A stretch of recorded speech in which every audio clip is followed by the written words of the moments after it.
ในวันที่22ธันวาคม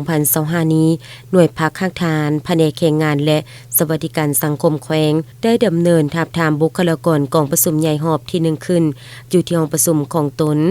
ภายใต้การเป็นประธานของสหายโกไสสมบัติเลขาหน่วยพักข้างทานแผนกแรงงานและสวัสดิการสังคมแขวงมีบรรดาสมาชิกพรรคและคณะสุขยุติดตามกองประชุมเข้าร่วม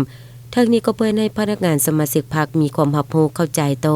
กับความหมายและความสำคัญของการดำเนินกองประชุมใหญ่3คัญของพรรคและเป็นเจ้าการนำเอามติกองประชุมไปจะตั้งพันขยายให้เกิดผลเป็นจริง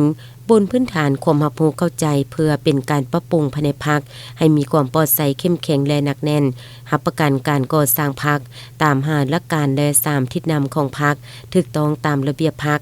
เพื่อคัดเลือกบุคลากรที่มีมาตรฐานเงื่อนไขที่กำหนดไว้ประกอบเข้าในการจัดตั้งแต่ละคันในระบบการเมืองเพื่อบุกทะลุการสร้างการหันเปลี่ยนอย่างแข็งแรงและลึกซึ้ง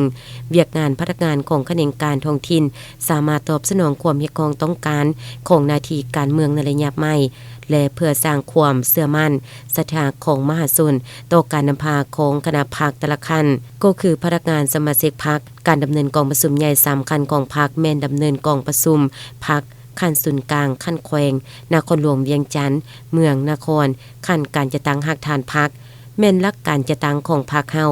มีความหมายในการปรับปรุงโปรแปลงภายในพรรคให้มีความปลอดภัยเข้มแข็งและหนักแน่นทั้งรับประกันการก่อสร้างพรรคตาม5หลักการและ3ทิศนำของพรรคถูกต้องตามกฎระเบียบพรรคเป็นบ้านดำเนินชีวิตการเมืองในทั่วองค์คณะพรรคแน่ใส่ยกสูงความสามารถนำพาของคณะพรรคนับแต่คันหักฐานขึ้นมาให้สมคู่กับการเร่งทวงของหน้าที่การเมืองในระยะใหม่